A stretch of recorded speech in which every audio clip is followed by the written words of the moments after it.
मरने से पहले होने वाले अनुभव। आत्मा जब शरीर छोड़ती है तो मनुष्य को पहले ही पता चल जाता है। ऐसे में वह स्वयं भी हथियार डाल देता है, अन्यथा उसने आत्मा को शरीर में बनाए रखने का बहुत प्रयत्न किया होता है और इस चक्कर में कष्ट झेला होता है। अब उसके सामने उसके सारे जीवन की यात्रा चलचित्र की तरह चल रही होती है।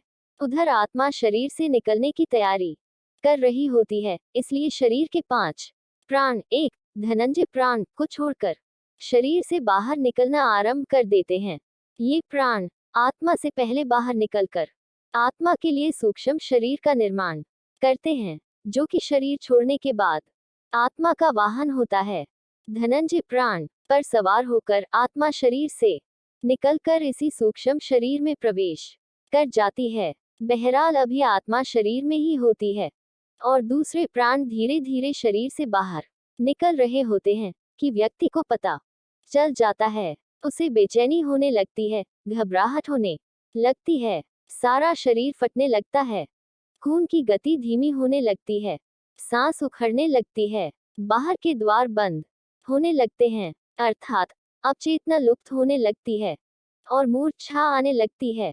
चैतन्य ही आत्मा के होने का संकेत है और जब आत्मा ही शरीर छोड़ने को तैयार है तो चेतना को तो जाना ही है और वो मूर्छित होने लगता है, बुद्धि समाप्त हो जाती है और किसी अनजाने लोक में प्रवेश की अनुभूति होने लगती है। यह चौथा आयाम होता है।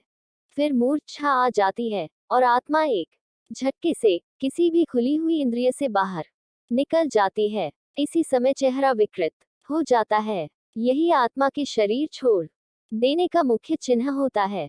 शरीर छोड़ने से पहले केवल कुछ पलों के लिए आत्मा अपनी शक्ति से शरीर को 100% सजीव करती है ताकि उसके निकलने का मार्ग अवरुद्ध न रहे और फिर उसी समय आत्मा निकल जाती है और शरीर खाली मकान की तरह निर्जीव रह जाता है। इससे पहले घर के आसपास कुत्ते बिल्ली के रोने की आवाजें आती हैं।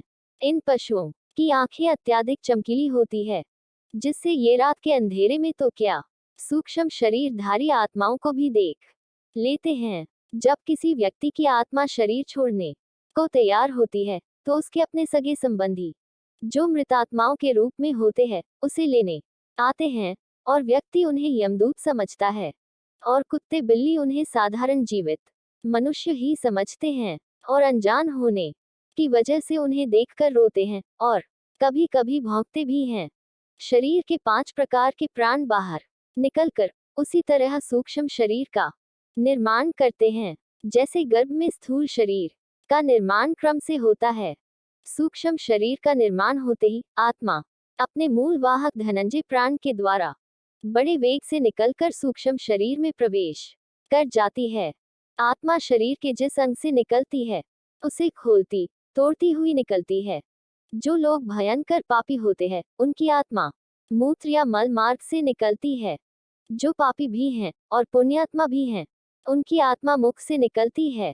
जो पापी कम और पुण्यात्मा अधिक है उनकी आत्मा नेत्रों से निकलती है और जो पूर्ण धर्मनिष्ठ हैं, पुण्यात्मा और योगी पुरुष हैं, उनकी आत्मा ब्रह्मरंध्र से निकलती है। अब तक शरीर से बाहर सूक्ष्म शरीर का निर्माण हुआ रहता है, लेकिन ये सभी का नहीं हुआ रहता। जो लोग अपने जीवन में ही मोहमाया से मुक्त हो चुके योगी पुरुष है, उन्हीं के लिए तुरंत सूक्ष्म शरीर का निर्माण हो पाता है।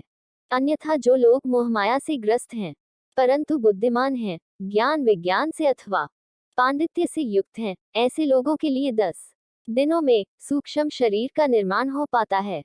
हिंदू धर्म शास्त्र में 10 गात्र का श्राद्ध और अंतिम दिन मृतक का श्राद्ध करने का विधान इसीलिए है कि 10 दिनों में शरीर के 10 अंगों का निर्माण इस विधान से पूर्ण हो जाए और आत्मा को सूक्ष्म शरीर मिल जाए। ऐसे में जब तक 10 गात्र का श्राद्ध पूर्ण नहीं होता और सूक्ष्म शरीर तैयार नहीं हो जाता, आत्मा प्रेत शरीर में निवास करती है। अगर किसी कारणवश ऐसा नहीं हो पाता है तो आत्मा प्रेत योनि में भटकती रहती है। एक और बात, आत्मा के शरीर छोड़ते समय व्यक्ति को पानी की बहुत प्यास लगती है। शरीर से प्राण निकलते समय कंठ सूखने लगता है, हृदय सूखता जाता है और इससे नाभि जलने लगती है। लेकिन कंठ अवरुद्ध होने से पानी पिया नहीं जाता, और ऐसी ही स्थिति में आत्मा शरीर छोड़ देती है, प्यास अधूरी रह जाती है।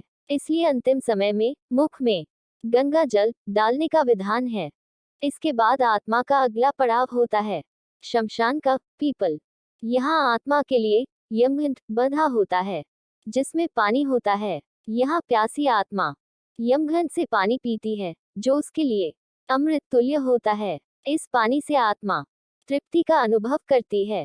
हिंदू धर्म शास्त्रों में विधान है कि मृतक के लिए यह सब करना होता है ताकि उसकी आत्मा को शांति मिले। अगर किसी कारण वश मृतक का 10 गात्र का श्राद्ध न हो सके और उसके लिए पीपल पर यमघंट भी न बांधा जा सके, तो उसकी आत्मा प्रेत योनि में चली जाएगी, और फिर कब वहां से उसकी मुक्ति होगी कहना कठिन होगा।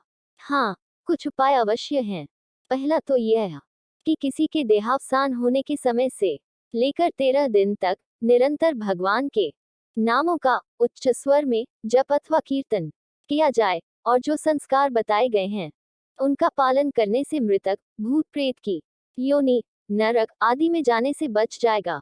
लेकिन यह करेगा कौन? यह संस्कारित परिजन, संतान, नातेदार ही कर सकते हैं। अन्यथा आजकल अनेक लोग केवल औपचारिकता निभाकर केवल दिखावा ही अधिक करते हैं। दूसरा उपाय कि मरने वाला व्यक्ति स्वयं भजनानंदी हो, भगवान का भक्त हो, और अंतिम समय तक यथासंभव हरि स्मरण में रत रहा हो। तीसरा, भगवान के धामों में देह त्यागी हो, अथवा दाह संस्कार काशी, वृंदावन या चारों धामों में से किसी में हुआ हो। स्वयं विचार करना चाहिए कि हम दूसरों के भरोसे रहें या अपना हित स्वयं साधें। जीवन बहुत अनमोल है, इसको व्यर्थ मत गंवाएं। एक एक पल को सार्थक करें। हरिनाम का नित्य आश्रय लें। मन के दायरे से बाहर निकलकर सचेत होकर जीवन को जिएं, न कि मन के अधीन होकर। यह मानव शरीर बार बार नहीं मिलता। जीवन का एक एक पल जो जीवन का गुजर रहा है, वह फिर वापस नहीं मिलेगा। इसमें जितना अधिक हो भगवान का स्मरण जप करते रहें। हर पल जो भी कर्म करो, बहुत सोच कर करें, क्योंकि कर्म परछाई की तरह मनुष्य के साथ रहते हैं। इसलिए सदा शुभ कर्मों की शीतल छाया में रहें। वैसे भी कर्मों की ध्वनि शब्दों की ध्वनि से अधिक ऊंची होती है। अतः सदा कर्म सोच विचार कर करें।